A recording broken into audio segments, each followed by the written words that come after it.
What's up, guys? Welcome back to the MMA meeting. Let's talk with the Weasel podcast, where we talk all things MMA. Hope you guys are having an amazing day. Firstly, before we get into it, for those who are subscribed, if you're not subscribed, subscribe. But for those who are, make sure to hit the bell as well to get all the notifications, because if you don't, you probably won't see the videos. I had a lot of people telling me that they weren't able to see my videos on their feed, and it's because they didn't hit the bell. So for those who are subscribed, make sure to hit the bell. Last night's card was amazing. If I'm gonna be honest, it's one of the best fight night cards I've ever seen. The main event was kind of lackluster. I never would have thought that Thiago Santos would become a more careful fighter, because he made a whole career, over 20 fights, about being this wild exploder in the cage. But now, as he's fighting high-level competition, which is actually something he didn't really do too much in the middleweight division, besides when he fought Gegard Mousasi, he's become a lot more aware of what he wants to do, and I think it's throwing some of his opponents off, because a patient Thiago Santos can be pretty hard to deal with. His explosions could come out in different moments that you expect. And as for Magomed Ankalaev, knowing that he's a phenomenal counterpuncher, it seemed like Santos was even more willing to not engage too much. But Santos was able to get the knockdown in the fight, landing that overhand off the exchange. And Ankalaev had a good win, but ultimately didn't have a good showing of what people expected from him. He didn't really exceed expectations. But it comes down to who should get the next title shot now. He beat Thiago Santos, but at the same time, Alexander Rakic also beat Thiago Santos in his last fight. Rakic was supposed to fight Jan Blachowicz, but Blachowicz pulled out due to an injury. So do you just have them two fight each other for the number one contender spot? That would actually be a great fight. I would love to see it, no matter the reason. And the winner of that should get a title shot. And we have to talk about Alex Pereira. So there's two camps right now. Some people believe it was not a good win for him. It wasn't a good performance. He should have knocked Bruno Silva out and not make it look as competitive as it was. But then there's another camp saying that it was actually a good win for Alex Pereira, because Bruno Silva is a good opponent, better than people expect. I believe that is the truth. Yes, we all want to see Alex Pereira, a promising up-and-comer, go and knock everybody out to his pursuit against Adesanya. Everybody wants to see that, but that's not the reality with everybody, because Bruno Silva is way better than a lot of people think. Just on surface level, the guy was 17-1 in his last 18 fights prior to fighting Pereira. The only time he lost was by a submission. In those 17 wins, 15 of them were knockouts. He knocked out Jordan Wright, Andrew Sanchez, and even Alexander Shlemenko. Eventually, he was able to win the M1 middleweight championship. In the future, Alex Pereira's win over Bruno Silva is going to look a lot better. And remember, it's Pereira's second fight in the UFC. Adesanya's second fight in the UFC was against Marvin Vettori, and he almost lost the fight. It was way more competitive than this one. People were saying it back then as well. Adesanya, not a good performance for him, man. He almost lost to Marvin Vettori. Pereira's fight here wasn't that competitive, but people were saying, oh, he didn't knock him out, therefore it's not a good win for him. But Vettori was eventually able to become a top 3 fighter in the middleweight division. Bruno Silva is going to rise in the rankings as well. It's a big reason as to why people thought that Adesanya didn't have enough to fight Brad Tavares afterward. This was a good win for Alex Pereira, not only for the level of competition he just beat. Bruno Silva's a big jump compared to who he fought before, but getting 15 minutes in the cage afterward was something that was great to see. And I'm glad it showed some people a little bit different of his style in the fight, because he's not just a guy looking for knockouts. He's not just a guy who's looking for the big shots and stuff like that. He can be pretty hard to deal with the way he pokes at opponents. Jabs, front kicks, leg kicks, poking him with right straights, and close he just taps you with uppercuts. He's waiting for you to expose yourself, swing big at him, so he can counter you with the left hook. Eventually, he was able to find the left hook, fading away and rocking Bruno Silva. It was like the impact itself didn't look too much, because there was a second where he got hit and he didn't give much of a reaction, but there was like an after effect. He started to lose his balance, like his equilibrium got shot. Pereira has the death touch in that left hook. He's extremely technical, and even defensively, some people think he was getting hit clean.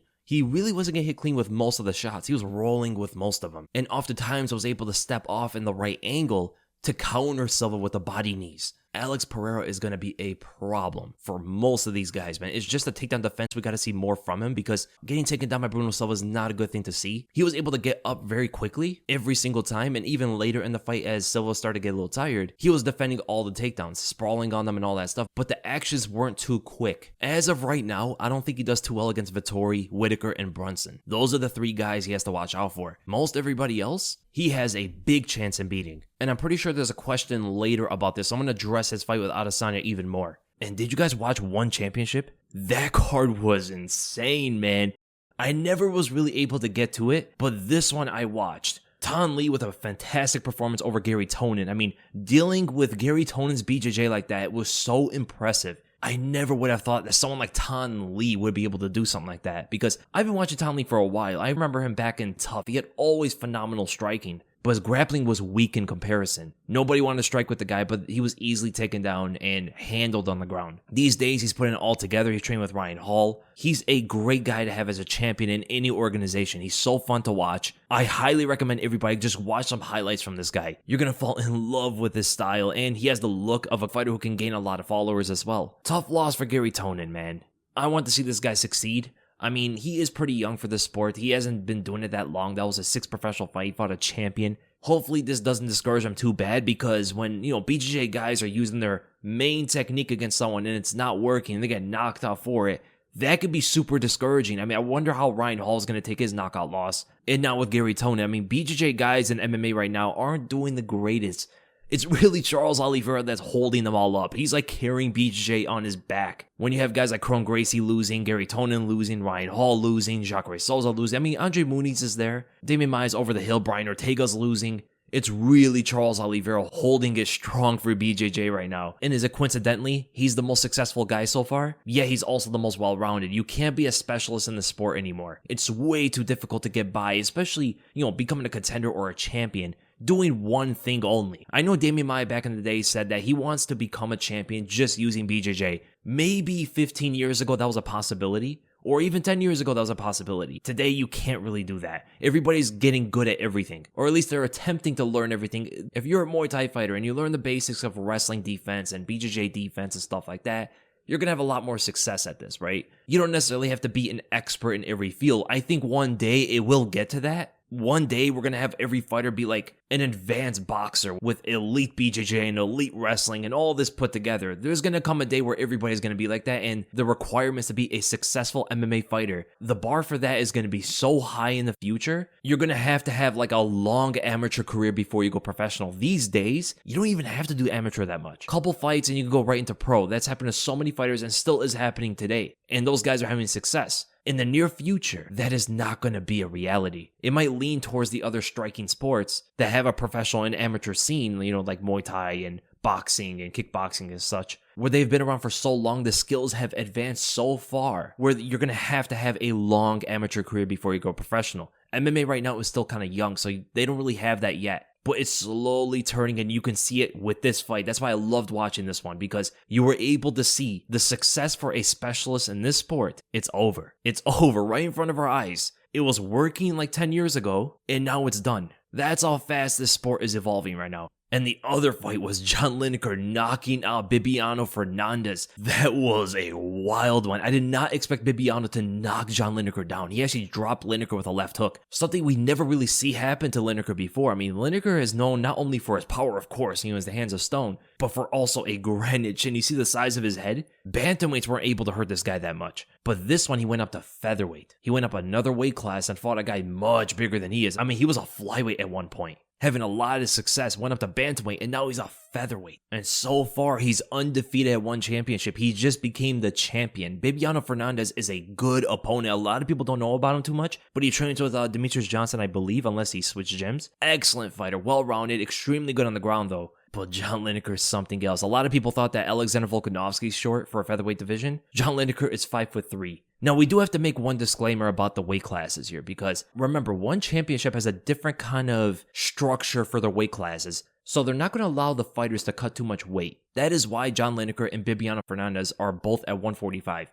In one, it's called bantamweight. 145 is bantamweight over there. But that is why John Lineker is fighting at 145. Because technically, if he was in the UFC, if all those guys were in the UFC, they would all be at 135. But in one championship, they're not allowing that. So he has to fight at 145. It just tells you how big he is. The thing that's alarming about that is he was a flyweight and he's cutting down to 145. That's insane. And if you really look at the guys that, John Lineker lost to recently, his last loss was Corey Sandhagen. That was a split decision loss. That was very close. He hurt Sandhagen, I believe, in the third round, going to the same kind of combinations and punches he even threw against Bibiano. Before that, it was TJ Dillashaw. TJ Dillashaw kind of took it to him. I mean, dominated the fight. And before that was all the way back to 2014 in the flyweight division when he fought Ali Bagutinov. So John Lineker is legit. I mean, he is a high-level fighter even still today. And people think he's old for the amount of fights that he has. I mean, he has almost 50 professional fights. He's at 44 right now, but he's only 31 years old and hitting his prime. I would have loved to see him still stay in that bantamweight division in the UFC. If John Lineker was there right now, I mean, there would be so many fantastic fights. Imagine putting him with Jose Aldo. Imagine putting him with, Pedro Munoz, Cody Garbrandt. I mean, people forgot that he beat Marlon Vera already. He also beat Rob Font. He'd definitely be able to hang with the top of that weight class. And the combination he hit Bibiano with is a combination I love always seeing from the guy. I mean, he's been throwing it for like 8 years in a row, and nobody's able to get away from it. Just a winging right hook to the body, left hook to the jaw, and he really changes levels for the body punch, which lowers the opponent's aim. That's what happened to Bibiano, because Bibiano was always looking for the check left hook, the one he actually hit John Lineker with and dropped him. So Lineker, by ducking low, changing levels, go to the body with the right, he's causing the focus of Bibiano to lower. Not only for his check left hook, but also his right guard, right? When he's throwing the check left hook, he wants to pick up his right hand to defend himself. Both of those lower, which means John Lineker is able to rise up above the left hook, which happened while he's throwing his own follow-up left hook. And with that, Bibiano's right hand is lowered, which causes the left hook to hit right over it on the jaw and knocks him out. This combination from John Lineker that he hits everybody with reminds me of like Dan Henderson, right? I mean, remember when Dan Henderson used to always throw the lead leg kick into a right overhand combo? It was like the most simple combination you could throw, yet it always worked. It hit almost everybody. And for so many years, guys were not able to get away from it. They were able to figure it out. It means pretty easy to figure it out. But when they're standing in front of him, they just get hit. I mean, Michael Bisping fought this guy for how many rounds? Over 5 rounds. And he got dropped 3 times by that combo. It's the same thing with John Lineker's right body hook, left hook to the chin. That was just a great card, man. I really want to watch more of One Championship. They have some high-level guys over there. And I want to talk about this. This was in the news a little bit. Stipe Miocic versus Tai Tuivasa. I would love to see it. I want to see Stipe fight again. I want to see Tai fight again. And them together would be interesting because Tai has like this athleticism to him, this speed that heavyweights don't normally have, with one-shot knockout power. Even though he's not the most technical guy in the world, but he has great leg kicks. He can elbow you in close range. He can wing punches from a distance. He's dangerous at all ranges. Combined with that athleticism that, in heavyweight division, you can kind of get by just off that. He can hurt anybody, man. He could put Stipe in a bit of trouble, but I don't see him beating Stipe. I mean, especially because of the wrestling. Stipe's been winning a lot of these fights due to his boxing, but people seem to forget how good of a wrestler he is. I don't think Tai is going to be ready for that. Tai is also not a big guy. He's heavy, but he's not big, so the double leg takedown can definitely work against him, especially attacking that forward pressure that Tai is aggressive with, right? Tai is a very heavy front foot fighter, always moving forward and charges into opponents. That's perfect for Stipe to counter with a double leg takedown. And if Tai's not doing that, the single leg is going to cause him a lot of problems. Even if Stipe is not getting them, just that threat is going to cause Tai to be a little bit confused in the fight, and the boxing combinations for Stipe are going to be able to land a lot easier. And here's something that a lot of people don't throw against Tai Tuivasa are body punches. Tai doesn't have the best cardio, right? Just going to the body for Stipe Miocic, I mean, that left hook that he caught Daniel Cormier with for 2 fights straight, that's going to be a huge weapon against someone like Tai Tuivasa. So I really favor Stipe in that kind of fight. Even though Tai is on a bit of a momentum and he's starting to get a little bit of a name out there, the skills are so far apart between these two. But ultimately, as fun as this fight would be, I don't see it happening. I don't see why Stipe would take it. Stipe has been adamant that he will only fight Jon Jones or for the belt. If he could fight Tai for the belt, he would do that. But I doubt that's going to happen. They might throw another interim as a negotiation tactic against Francis Ngannou, but that would be 2 in a row. They just did that with Derek Lewis and Ciryl Gane, right? They're going to do it again with Stipe and Tai. It would be kind of strange, but it would be a way to get Stipe to fight Tai Tuivasa, unless Stipe doesn't want an interim belt, unless he just wants the undisputed. Remember, because Stipe sticks to what he wants. He will not take something that he knows is not worthy, and there's no sources as to Stipe fighting Tai. It's really Tai saying that he wants to fight Stipe, and that's really it. What I can see happening here is Ngannou is, of course, going to wait it out, go into boxing or something, try to fight Tyson Fury, who he himself is going to retire from boxing. But he said he's kind of open to these special fights, so he might still fight Francis. And then we're going to have Stipe against anybody for the championship, and it's most likely going to be Jon Jones. We might have Ciryl Gane fight Tai Tuivasa. That might be a thing because Tai's in the top 3 and so is Ciryl Gane. That's probably the worst matchup for Tai Tuivasa in the whole top 15, but that seems like the most likely thing to happen because Ciryl Gane doesn't want to go down in the rankings to fight somebody. He already beat a lot of these guys. Tai Tuivasa versus Ciryl Gane seems to be the most likely scenario. And then Stipe versus Jon Jones for the heavyweight title. But man, a lot of these heavyweights do not fight that often. And in other news, Robert Whittaker versus Marvin Vettori is happening. and it's going to be happening on UFC 275. That is the card that's going to be headlined by Glover Teixeira versus Yuri Prochazka. That's going to be insane. And then Valentina Shevchenko versus Taila Santos. That's actually also a good fight. There's not a lot of good competition for Shevchenko, but Taila Santos, she's an interesting challenger. Because she's finally a young fighter, doing very well in her career. She's 19-1, most of them finishes. She's mostly a striker, but she's shown a bit of her grappling in her last fight. Do I see her being Valentina? Absolutely not, but Whittaker and Vettori is going to happen on this card as well. I'm going to just say it, man. Whittaker's too fast. That's all it's going to come down to. Vettori is going to be missing everything, and even if he gets his hands on Whittaker, tries to take him down, I don't see it working. If Romero couldn't do it, if Jacare couldn't do it, if Derek Brunson couldn't do it, I do not see Marvin Vettori doing it. And Vettori's going to strike with this guy. This might be a very dominant performance for Robert Whittaker. And great to hear from Whittaker himself. He said after that Israel fight, he's got all of his confidence back. He might have been doubting himself up until he got that rematch.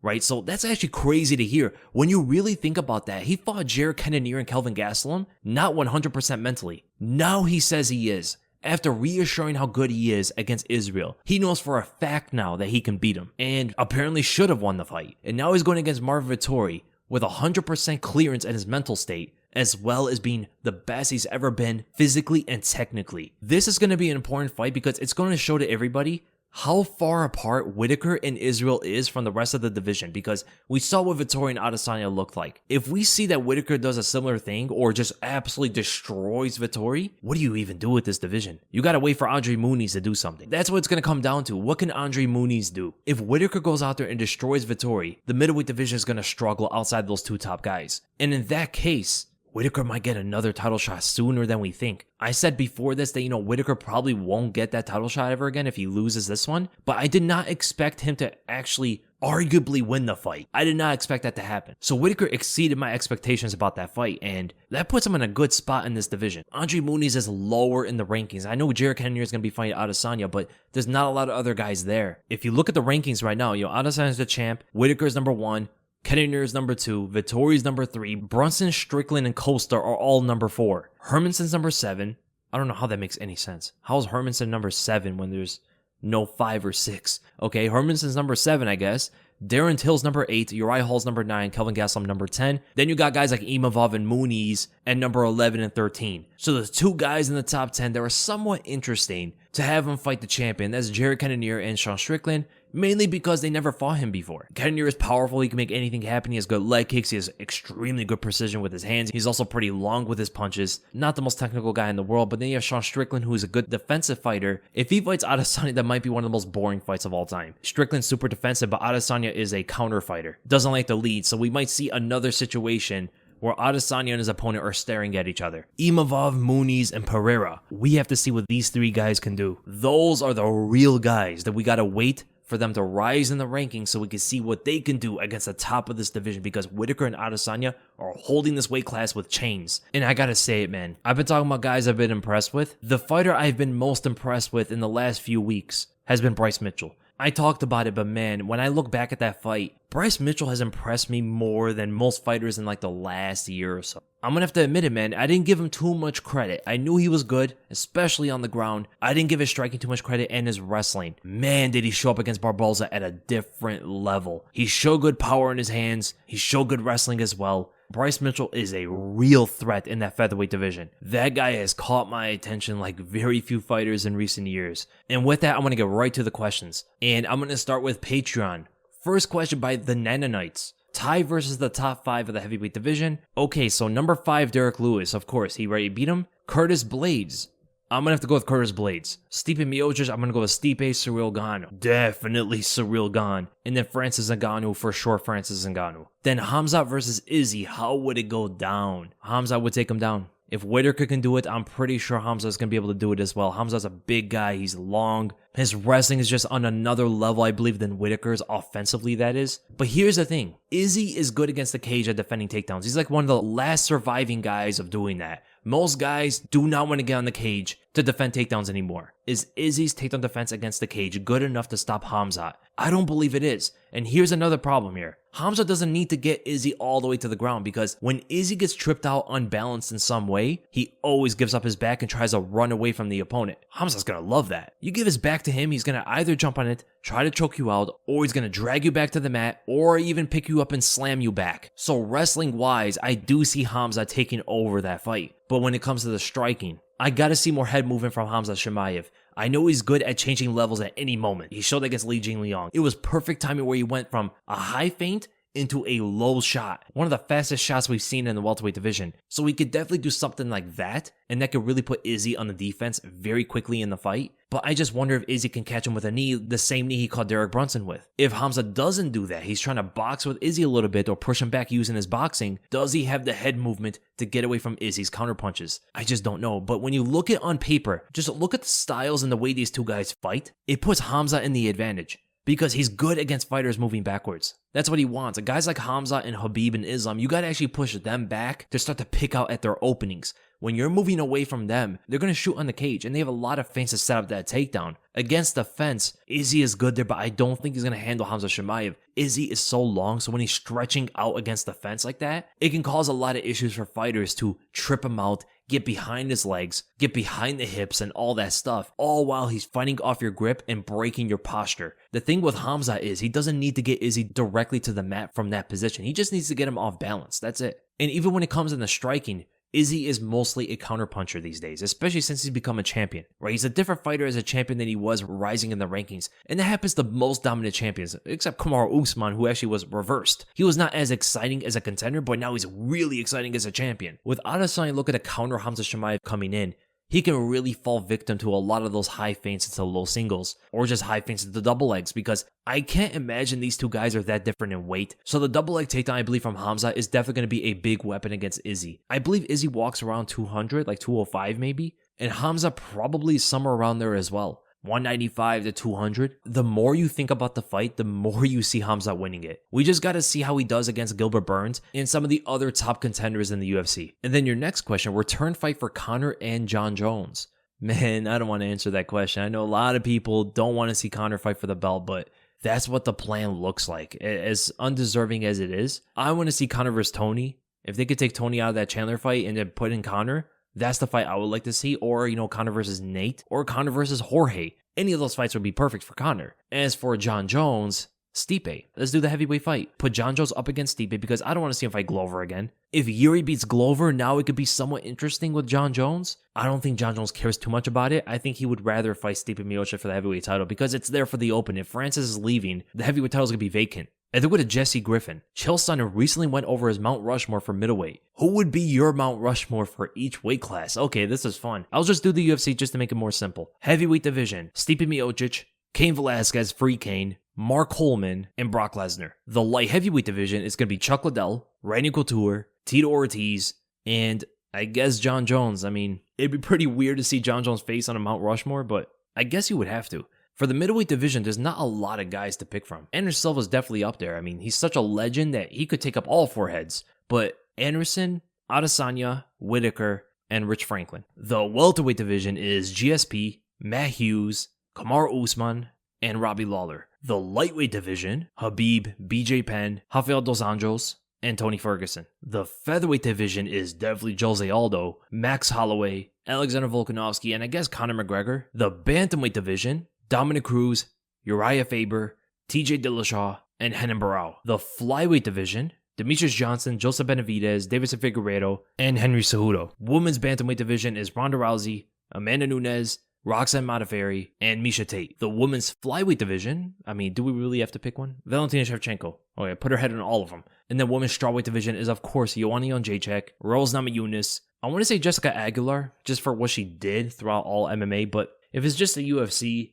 I guess Zhang Wei Li. I'm just going to leave in Jessica Aguilar. And then we're going to dangerously dubious Double Davison. Question, I'm not a kickboxing expert, state qualifier in wrestling here. But why do people think Alex Pereira will outstrike Israel Adesanya? If you look at the two times they fought each other, his masterful counter style faced a lot of struggles with the elusiveness of Adesanya. And in kickboxing, his style directly benefited from the massive gloves and still almost got finished, had the ref not saved them in the second. I get that he's tall and long and a world-class striker, so people assume it's going to be a good matchup, but ultimately, Alex is too rigid, in my opinion, to deal with the head movement and the footwork of Izzy. Interesting question. I could definitely see where you're going at. So you're saying Pereira's a counter fighter? I guess, but it's not like your conventional, normal counter style that he has. He picks at you a lot, right? He goes to the body, kicks your legs, jabs you in the face, pesters you to get you to expose yourself a little bit. And then when you try to counter his small attacks, that's when he lands on you with his big shots. Like for an example, Adesanya is a little bit different. Adesanya does a similar kind of thing, but he backsteps away. Alex Pereira is always on the front foot until he has to counter you. Adesanya has taken more of that conventional counter style that you're used to seeing. Guys backing away, waiting for the big shot to come through so he can counter you. But here's the thing. Even if Alex Pereira's skills fail him against Izzy, his power is undeniable. He can always make it work. He was able to knock Adesanya out with one shot in kickboxing with big gloves. Imagine what you could do with 4 ounces. This is a dangerous, dangerous fighter. Beyond imaginable coming from the world of kickboxing. So yes, I do agree with you that Adesanya's style translated very well because he fought similarly. He didn't pick his hands up as much. He wasn't as flat-footed as he was in kickboxing. He's a lot more of a mover these days, very elusive. But the shots that he throws, the way he reacts to punches and kicks and stuff, it's all very similar to what he did in kickboxing. As for Alex Pereira, it's still to be seen. He hasn't done too much yet. He hasn't fought too much in MMA. But judging for what he did in kickboxing, yes, Pereira does use the high guard, but not all the time, especially later in his kickboxing career. He was starting to roll with punches a lot more. Putting his hands down and trying to just slip away from punches, he adapted that into his style, especially after he fought Adesanya. That aspect is definitely going to help him going into a fight with Adesanya in MMA. But you also have to know that the precision of the punches he was able to land in kickboxing are going to be a lot easier for him to land in MMA now, because the opponents in kickboxing were able to defend his punches a lot easier, so the knockout came out so much later. Here in MMA, getting around the guard or in front of the guard, the way he was able to hit Adesanya, it's going to be so easy now for him. Because remember when he caught Izzy with the left hook?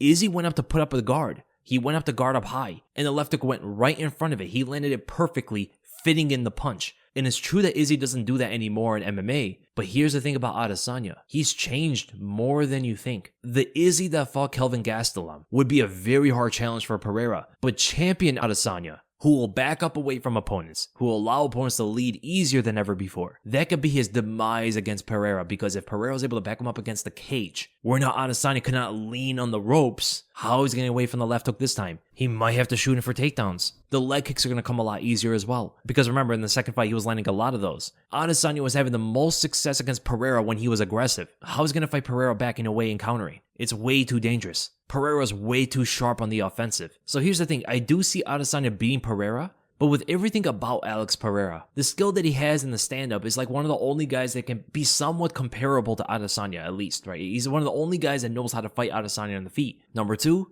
the length is not going to be too much of a problem, and even that, Adesanya's length isn't too much of a problem for other fighters, like it is, for an example, John Jones, right? John Jones uses his reach better than anybody else, whereas shorter fighters are able to get inside on Adesanya, so the length of Pereira isn't necessarily going to be good defensively for himself. It's going to be good offensively. But here's one thing you have to see about those kickboxing fights. For both Izzy and Pereira, they were landing a lot of shots on each other. In the first fight, there wasn't too much of it. It was more of a technical back and forth. But in the second fight, the damage is the important thing to look at, because Pereira was able to land the left hook constantly throughout that fight. It wasn't just one time. And he also was able to rock Adesanya in that fight. He definitely has the more power between the two. Pereira hit him with a big left hook before Adesanya was really able to get anything off on him. Those big punches that Adesanya was hitting Pereira with. Before all of that, Poatan was landing that left hook, and he was landing some of his big kicks as well. So perhaps even Alex Pereira's more modern style that he developed after that Adesanya fight, perhaps that's even better against Adesanya in MMA, given the fact he's going to pepper Adesanya from a distance, land jabs, land low kicks, teeps to the knee, teeps to the body, just to get Adesanya to expose himself a little bit, get out of his shell. And that's when he's going to look for that big check left hook. And remember, Pereira can do that. He can pick Adesanya from a distance as well, because he's the same length and same height. So with MMA gloves, they are not going to be able to withstand those kind of shots from each other. I don't think so, at least. Pereira seems to have an insane chin. I believe he might have a better chin than Izzy, as well as being more powerful. So if they exchange with each other in MMA, I don't think Izzy's going to be able to come out on top of that unless he doesn't get hit. And that's ultimately the biggest thing about this. His defense has to be sort of his offense as well in this fight. He cannot just be defensive and just counter only. He's going to get his legs kicked, his body kicked, he's going to jab from a distance, the left hook is going to catch him if he gets backed up to the fence. That's why this fight is intriguing. It's not Adesanya that's Pereira's biggest hurdle. It's most other guys. It's Derek Brunson. It's Robert Whittaker. It's Vettori. These guys are the hurdles for Alex Pereira. Adesanya is that competitive fight. These other guys are really dangerous against him. But great question, man. And then we're going to Hydra OG.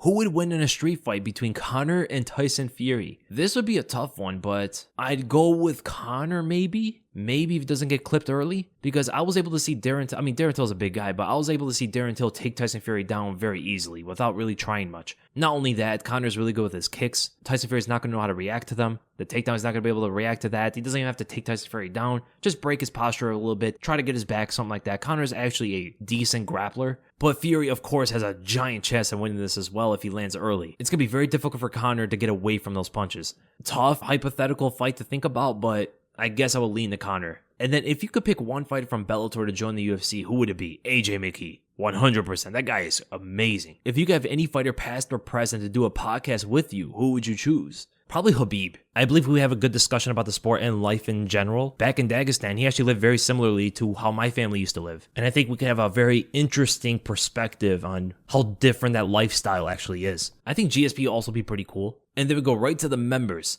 First question, Naresh Mulconte. How many pay-per-view buys do you think these fights can sell? Oh, this is interesting. Event 1, Volkanovski versus Holloway 3 for the featherweight belt. Co-main event is Tony Ferguson versus Bobby Green. 400,000 buys. The reason why I say that is Volkanovski versus Holloway probably doesn't even draw 300,000. Maybe something close to that. With Tony on the card, it might jump it up a little bit more. And the fact that the trilogy with Holloway and Volkanovski is its own thing, it might draw up enough to get to 400,000. Event number 2, John Jones versus Miocic for the interim heavyweight title. Co-main event is Oliver versus Gaethje for the lightweight belt. Third title fight, Rose versus Carla 2 for the strawweight belt. Now this is going to depend how much John Jones versus Dominic Reyes drew. That's UFC 247. Oh, we don't know. Okay, so John Jones versus Anthony Smith was 650,000. That is purely off of John Jones. The most he ever drew was with Daniel Cormier, 860,000 for the second fight. Now, Stipe can get around 350,000. Charles Oliveira can get around 300,000 when he fought Michael Chandler. I don't think he was necessarily the draw of the card, but after he beat Dustin Poirier, there's definitely going to be more people to watch his fights. Rose is always somewhat of a name, but she doesn't draw on pay-per-view. I think this card would draw 900,000. It might be a little bit generous, but I'll say 900,000. And then event number 3, Conor versus Oliveira for the lightweight belt. Co-main event is Gane versus Miocic, and then Chandler versus Tony Ferguson. Oh, that's sounding like 1.5 at least. I don't see it going under 1.5. I'll probably go up to 1.6 or 1.7 million. You have Miocic on there. You have Tony Ferguson on there. People know Chandler. People know Oliveira. Conor is there. That's a massive card. I like those kind of questions. And then we're going to Nick Beatty. Did you watch Chad Mendes' Bareknuckle Fighting Championship debut? He looked like a killer. He didn't even look natural though. Of course he didn't. Also, when are you going to put up more extra podcasts, homie? The extra podcasting, I'm going to start going live for Patreon and for the members of the channel. Every so often. I don't know if I'm going to have a schedule on it. Just like whenever I feel like going live, I might just do it. Maybe give a notice an hour before. But as for Giga Chad Mendes, the guy can't be natural. Could he? Could Chad look natural like that? He was enormous in there. And who put him up against Fames, or whatever his name is? Joshua Alvarez. Who signed this guy up for this? They put a legit fighter, not just a fighter, one of the most capable UFC featherweights we have ever seen, go up against a singer. If it would have went any other way, I would have been surprised, but Chad Mendes is a monster. He's looking like he's living his best life, man. Then we're going to Justin Mack. Do your predictions change slightly when you see training footage of them, or when you notice a significant mindset change just days before the fight? Yes. The mindset of the fighters is something that's hard to really predict, and that's an important thing about a fight. If the guy's mindset is not there, if he's not mentally checked for the fight, most people just don't know. Fans don't know that going into it unless it's obvious. But like 90% of the time, it's hard to really gauge if they're mentally ready for the fight or they're faking it.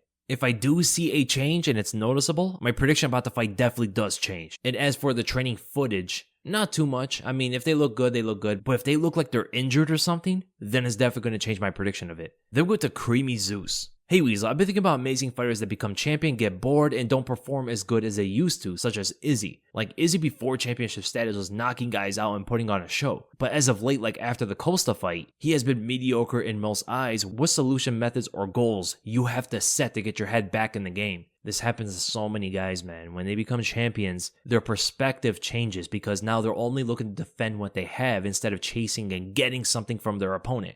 Adesanya has nothing to gain from any opponent anymore. He just has to defend what he has.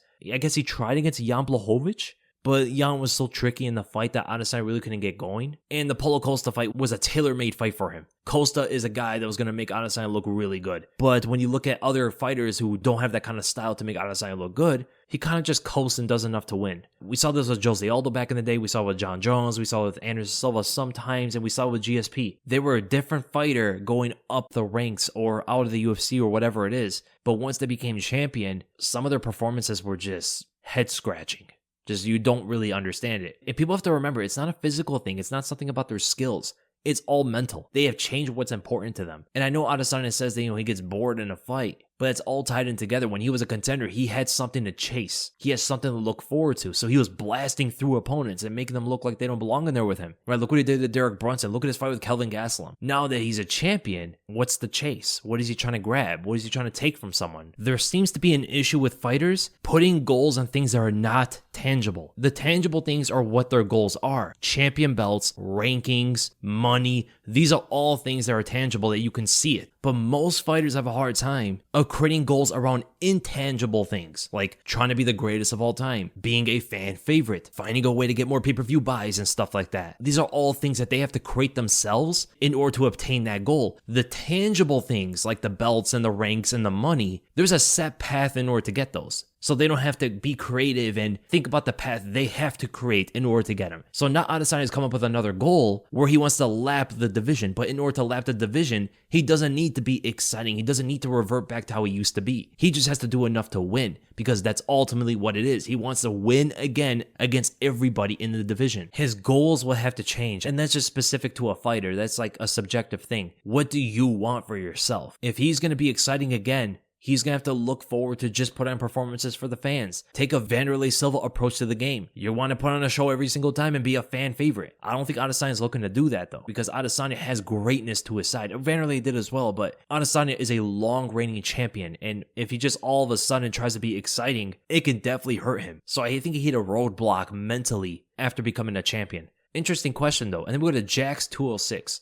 Hey Weasel, Ultra here. 2 questions. Who are some of your favorite MMA content channels? Okay, so I like Mixed Molly Wapri. He makes fantastic videos. I like Luke Thomas. I think Submission Radio does a really good job on their interviews. And Clyde, whenever he gets his MMA videos out there, he does a really good job. Those are pretty much the only MMA channels I watch. Then your next question, why does a double and triple jab always get countered? How do I make it work? I see fighters land a beautiful double jab combo, but when I try it in sparring, I get a right hand between the eyes. I would have to see it. It's kind of hard to picture the way you're throwing it because there could be many mistakes you're probably making. And I don't know which one of those mistakes you're making. So, because there's a few things. I don't know what stance you're in. I don't know what stance the guy you're going up against is in. I don't know if you're pumping it first. I don't know if you're lowering it. I don't know if you're dropping them. I don't know if your shoulder's too low. I don't know if you're stepping in with them. There's so many different mechanics here that I need to know about. So ask for the next podcast, or you can just DM me the details of it and I can get back to you. And then with a Diego Stork. Number 1, you said in your 271 prediction video that if Robert Whittaker were to lose the rematch, he would have been done with title shots, but after seeing how competitive the fight was, arguably Rob should have won. Do you think we have a Volkanovski versus Max situation where the third fight is totally justified, even though one guy is down 2? Yes, 100%.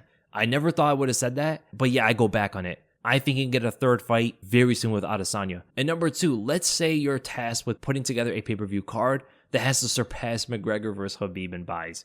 If you can get any active UFC fighter on the card, what would your 5-fight main card look like? There is no card without Khabib and Conor to get 2.4 million buys. There is none. We can get Jorge Jones, Dustin, Nate, and I guess Stipe on the card, and it will not draw that much. So there is no card that can do it. Because remember, when you're going into like the million pay-per-view buys, which is such a rare number to hit, the majority of the fans watching the fights are casual fans. And when I say casual fans, I'm talking about guys that they don't know anybody besides the main event. So I can bring on Stipe, I can bring on all of these fighters. The casual fans aren't going to really look too deep. The main event is going to draw the main number of pay-per-view buys. Perhaps you can have Jones and Stipe and Jorge, Nate, etc. on the card. It would draw over 1 million 100%. But I don't think it will draw 2. No way. Even as a collective, None of those guys are famous enough to draw over 2 million buys. And with that, we're going to go right to the public questions. There's been some great questions so far. We're going to go right to basketball for life. Khamzat said he would love to be a triple champ. Is that even realistic though? Could he beat top guys in the 205 division? I'm not going to go that far. He hasn't even won one belt yet. And not only that, he's never even fought a top 5 fighter yet. For him to beat 3 champions in different divisions that span 35 pounds, I will not say it's not possible, but realistic? I'm going to say no to that. I can see him beating Izzy. I can see him having a competitive fight, possibly edging it against Usman, but I don't see him being like Glover. There would a Lord Slug. If there was a BMF title for each division, encompassing everything from the resume, accolades, record, years of service, fighters current or retired, who is the BMF of each division? Feel free to include multi-division BMFs as well, thinking of Bisping and Dos Anjos here. The heavyweight division BMF. I'm going to say that's Junior Dos Santos. Light heavyweight is Shogun Rua. Middleweight is Michael Bisping, for sure. He's like the BMF. Welterweight's kind of hard, so multi-division is RDA. If you go from lightweight to welterweight, in the entire rankings, he would be like number 2 behind Bisping. For just welterweight, Robbie Lawler. Lightweight, RDA, but he's multi-division, so I might say Donald Cerrone. You could also put Tony Ferguson in there. For the featherweight division, it's Max Holloway. Perhaps Edson Barboza's there as well. For bantamweight, it's Uriah Faber. And for flyweight, maybe Brandon Moreno. Women's bantamweight, I guess Nunes, maybe? Women's flyweight, Shevchenko. Women's strawweight, Angela Hill. But here's the thing. Of all women divisions, is Jessica Andrade. She's at multi-division BMF. She's like the most BMF out of all the female fighters. Then with Josh Wiggin. What chance do you give Chimaev against Izzy after seeing Rob take down Izzy multiple times, and every time Izzy got up, he was giving up his back? That's what I'm talking about, man. That's dangerous. You don't do that to Khamzat, and he does it constantly. Izzy always does this. So by percentage, I would give Khamzat... Right now, it's tough because there's so many things I still don't know about the guy. I know I say that all the time, but it's the truth. We still haven't seen too much from him. I might favor him to win. I'll give him like a 52% chance. Then with a Philip Hart, with Bryce Mitchell defeating Edson, how do you think he does against the upper tier of that division? Thank you for your work also. No problem, man. And Bryce Mitchell is something else. So when you say upper tier, for an example, like, I don't see him being Volkanovski. I do not see him being Holloway. Ortega would be interesting. I don't think it'll go to the ground, so if it does, I mean, I don't think Bryce Mitchell can handle Ortega on the ground. On the feet, it could be competitive because Ortega doesn't have too much defense, whereas Mitchell seems to be a little bit more well-rounded with his striking. So that would be a competitive fight in my opinion. He could beat Yair. If he takes Yair down, I think he could beat him. The single leg might be there for the taking given Yair's stance in the way he always throws that lead leg, so if Bryce Mitchell catches it, there's a single leg for him. I think he loses the Korean Zombie, and he might also lose the Kelvin Cater, but that's a close one. Then with the Luke Forrest, what adjustments does Darren Till need to make in order to start beating top contenders? Do you see any matchups that would be good for him in order to get a win and build back the hype after knocking out Cowboy? Looking at the rankings, seems like his options are Uriah Hall, Hermanson, Costa, or maybe Strickland. How do you think Darren would do with these matchups? Best MMA content on YouTube. Keep it up, man. Thank you so much, man. So Darren Till is spending a lot of time with Khamzat Chimaev, and that's definitely going to help him because the wrestling in the middleweight division is his biggest challenge. He can strike with most of these guys, but the wrestling he showed against Derek Brunson was not there. Derek Brunson and Robert Whittaker, I believe, are probably the best wrestlers in the top 15. So against the best, he didn't show great takedown defense. Khamzat is going to show him some new things, especially training over there in All-Stars. You know, Alexander Gustafsson, as a boxer, developed insanely good wrestling. So they know what they're doing up there. He needs to be able to frustrate these wrestlers, get it back on the feet, and he needs to push them back. He needs to pressure them, find the left hand, kind of similar to what he did against Cowboy. But it's also going to depend on the style he goes up against. Against Adesanya, he needs to play it technical. He needs to not be too aggressive in that one. But against the wrestlers, powerful left hands, pressure, good outside steps, and punishing the takedowns every single time is a must for Darren Till. Again, he can strike with everybody here. It's just the wrestlers that give him a problem. And the middleweight division doesn't have that many wrestlers, so Darren Till is still going to have a lot of success here. So if he fights Uriah Hall, I think he beats him for sure. If he fights Jack Hermanson, outside of the jab, I don't see Hermanson striking with Darren Till at all. Costa's an interesting one, given how fast Darren Till is to move in and out, cause Costa to miss, and then counter him. Definitely through the technical aspect of it, Darren Till should be able to dominate Paulo Costa. He just doesn't want to get winded by the body shots and get kicked to the legs. And then Sean Strickland. I think he should beat Sean Strickland. I think Darren Till's takedown defense right now is good enough to stop Strickland's wrestling. So yeah, I definitely see Darren Till beating Sean Strickland. And then we go to super unnecessary. Okay, now we get to it. The question we've all been waiting for. Do you think we'll ever get that one fight all the fans have been waiting for? Jolie Poirier versus D. Devlin. And who do you have winning?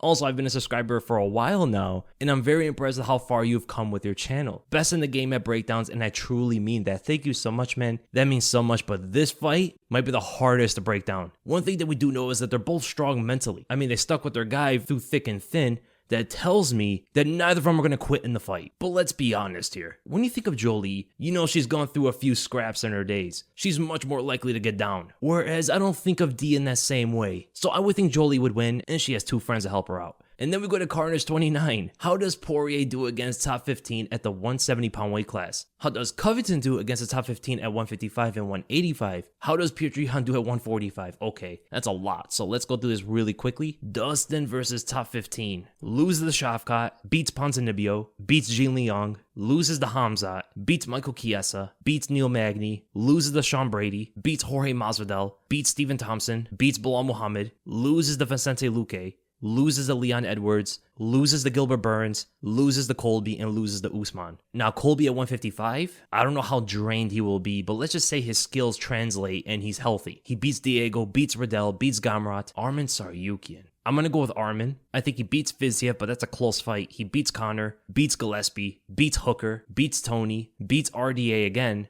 beats Chandler, but those first 2 rounds are going to be dicey. Beats Dariush, loses to Islam, beats Poirier, competitive fight, but I would say he will lose to Gaethje, and then he loses to Oliveira. At 185, I think he's a little too small. He beats Edmond. I don't know about Chris Weidman. I'm going to lean to Weidman's side. He loses to Muniz, beats Tavares, loses to Imavov, beats Kelvin Gastelum, beats Uriah Hall, beats Darren Till. Competitive fight with Hermanson, but I think he edges it out. Loses to Derek Brunson, loses to Paulo Costa, beats Sean Strickland, beats Marvin Vettori on the scorecards, loses to Jared Cannonier, loses to Whittaker, and loses to Adesanya. As for Petr Yan in the 145-pound weight class, he beats Caceres, beats Shane Burgos, beats Mavsar, beats Yusuf, beats Barboza, beats Dan Ige, but that's competitive, beats Bryce Mitchell, beats Giga Shikadze, beats Arnold Allen, beats Josh Emmett, beats Kelvin Cater, beats Chan Sung Jung, beats Yair, but very competitive fight, definitely beats Brian Ortega, loses to Max Holloway, and loses to Volkanovski. And then with a Ciel Hashimi. What separates elite level MMA fighters from lower level guys? Is it purely skill, punching form, kicks, jiu-jitsu, etc.? More about mentality, fight IQ, toughness, calmness, etc.? Or athleticism, power, speed, etc.? Love your content, brother. Thank you so much, man. That's an interesting question. So it's really going to depend on the weight class. The higher the weight classes go, the more athleticism is going to take part. When you get to like lightweight, featherweight, and bantamweight, athleticism is definitely something that's going to be important. But the skills and mentality are going to weigh more than athleticism, in my opinion. So I would say the mentality is number 1 there, then it's skills, then it's athleticism in that order. Fight IQ is one of the most important things for all combat sports. The smarter you are in the cage, the less you need to be athletic and skilled. If you just make the right decisions at the right times, you could pretty much make any kind of skill work. Toughness is important, but it's not high on the criteria. Calmness is going to be important. Confidence is going to be important. A bit of delusion. And of course, the more skills you have, the higher your chances are to be elite. Athleticism can back up any of this stuff. It's almost like a support category compared to the skills and mentality, which are the main things you want. I think one of the biggest examples of this was Darren Till versus Tyron Woodley. There was a clear difference in experience there, as well as fight IQ. Even though Darren Till on the feet had more skills than Tyron Woodley, he still got beat on the feet though, because Tyron Woodley made the right decisions at the right time, showing his fight IQ, his timing, his precision, all that stuff. He's also been there and done that in championship fights where that was Darren Till's first time. Mentality is definitely the most important thing when it comes to fighting. Then we go to Merrick Wojtyla. Hey, how do you think these following fights would go? Yuri versus Izzy. Well, I do know that Izzy would tear him apart technically, but I think the power that Yuri possesses might be able to make the difference between the two. Potentially, that is. The more I think about it, the more I could see Izzy winning the fight because he's just so much more fundamental. He'll probably be able to see everything Yuri throws at him. So actually, I'm going to lean that direction. I'm going to think that Izzy beats Yuri Prochazka throughout 5 rounds and wins on a decision. Zabit versus Holloway. I think Zabit wins like the early rounds for sure, and then starts to gas out. Pretty much how it's going to go down. Zabit is going to kick his legs constantly, jab him in the face, exchange combinations with Holloway, actually even I won't say outpace him, but like out-volume him in the first couple rounds, and not allow Holloway to get going early in the fight. But then Zabit is going to start gassing out, and Holloway's going to put the combinations on him. I don't think he finishes Zabit, but he ultimately wins on a decision, winning the last 3 rounds. Third round might be a little bit close, so it should be a competitive fight. Diaz versus McGregor 3. So these two guys are not in their prime anymore. I believe when they fought each other the first and second time, they were both in their prime. Different weight class, so it does make a little bit of a change. You know, Conor, I think in the featherweight division was really in his prime optimal weight. He was just so much more effective against those guys down there than he was in the lightweight division and even the welterweight division. But skills-wise, Conor was at his peak when he fought Diaz, and also vice versa. Diaz was at his best around the time he fought McGregor. The best Nate Diaz we've ever seen was when he fought Michael Johnson, and that was around the same time he fought McGregor as well. So how does this one go down, where Diaz has slowed down a lot? He's really using his toughness as a defense these days, more than ever before. He's always done that, but he's really taking shots to the chin in order to try to get back at the opponent, whether that's on purpose or not. McGregor still looks clean. His strikes are still perfect for him, but perhaps his defense and his timing is not the same as it used to be. So ultimately, if he doesn't have the timing, if he cannot catch Diaz early in the rounds, where he is at his strongest, I think Diaz will still be able to drown him in the fight. So I think Diaz would win this one. Still getting hurt a little bit in the early rounds, but ultimately, I see McGregor's punches missing more this time than ever before, creating a lot more openings for Diaz to clinch up with him, land his own 1-2s, as Diaz's timing and precision hasn't really gone anywhere. And then who do you think has the best chance to become a new champion in each weight class? The new champion. Okay, for the heavyweight division, it's still Ciryl Gane. Light heavyweight division is Magomed Ankalaev. Middleweight division is Robert Whittaker. Welterweight division is Colby Covington. The lightweight division is Islam Makhachev. For featherweight, it's Max Holloway. Bantamweight is Petr Yan. For flyweight, it's Askar Askarov. Women's bantamweight, it's Amanda Nunes. Women's flyweight, whenever she fights, I think it's Tatiana Suarez. And women's strawweight is Carla Esparza. And then with the grand point 25, can Gerald Meerschaert overcome that devastating loss to Khamzat in the eyes of the casual fans? Since his loss to Khamzat, he's actually had 3 straight submission finishes against some good fighters. I feel like if he continues this trajectory, the UFC would have no choice but to rank him. It's interesting, right? I think this is going over a lot of people's heads. Gerald Meerschaert is actually doing very well. That loss to Khamzat did him wonders. I mean, he really adapted, fixed some mistakes, and is doing better in his UFC career than he's ever done before. I mean, this guy submitted Mahmoud Muradov in the second round. That is a legit fighter he finished. And if he gets like one more win, man, he might be in the top 15 in that middleweight division. He is really putting things together, and it's great to see someone like Gerald Meerschaert. I mean, he's a veteran, so of course he's going to make adjustments after losing. He's lost plenty of times to know how to make adjustments. But the Khamzat loss made him a better fighter. It's kind of the same thing that happens with Max Holloway's victims. When Max Holloway beats somebody, they just get better afterward. Besides, I would say Jose Aldo, but then again, later down the road, Jose Aldo became really good at bantamweight. It just shows you the mentality of Gerald Meerschaert. He never takes these losses as a negative. He always learns from them, and that's great to see, man. He's going to be fighting Krzysztof Jotko, which is another real opponent, on April 30th. So I'm really curious to see how that fight goes down, because if he beats Jotko, I believe he should take that top 15 spot away from Edmund Shabazian. And then the last question, we're going to go to Annan. Howdy, Weasel. I think a lot of people, especially non-fans, tend to forget that fighters are human beings who work jobs, have to pay bills, have hobbies, etc. So my question is, do you recall a moment or moments that humanized the fighter for you, maybe even changing your perspective on the fighter as a whole? For me, when I started training at my gym, I remember one of the instructor's fighters wanted to go home early from sparring practice one time because the new Final Fantasy game had just released. No way. Why Final Fantasy? Never really was a big fan of those games. The situation was pretty funny to think about, but for whatever reason, that moment always stuck with me, and I 100% get it, man. A lot of people, I would actually say most, I did not mean to pull a Brennan Schaub. Most people, I believe, look at fighters or,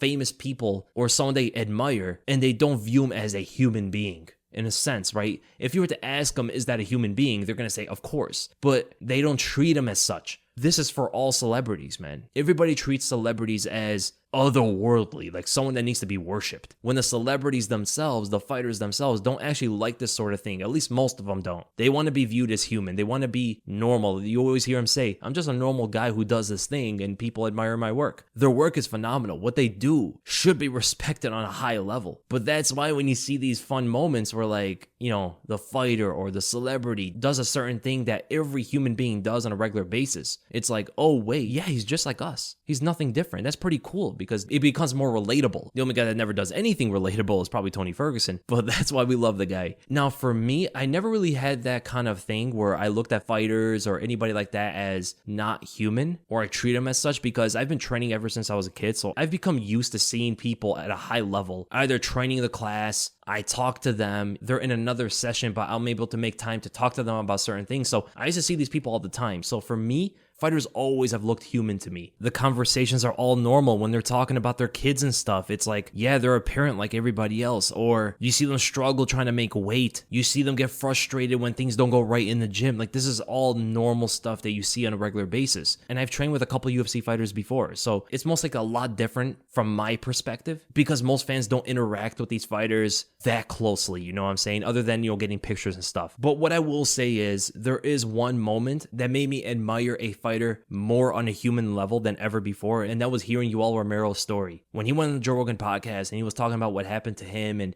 how his whole life unfolded since he was young, that made me think of Yoel Romero in a different light for sure, man. And I always rooted for the guy. But Final Fantasy, that's why he left? I mean, if it was something like for Elden Ring, that I would understand, but Final Fantasy? I might get some disagreements about that. But that's the end of the podcast, guys. Great questions. These were some fantastic questions. Keep them coming for the next podcast, and they're going to come out more frequently. I just had a lot of stuff I had to get done outside of content, I got a new place and remodeling the thing, doing a bunch of stuff in the house. I really didn't have much time to sit down and put a lot of time into a podcast. So now that I'm settling in, I should be able to get them out a lot more frequently. And now I should be able to go live on Patreon as well as for the members of the channel. Thank you guys so much for tuning in. Thank you so much for the questions, and I'll see you guys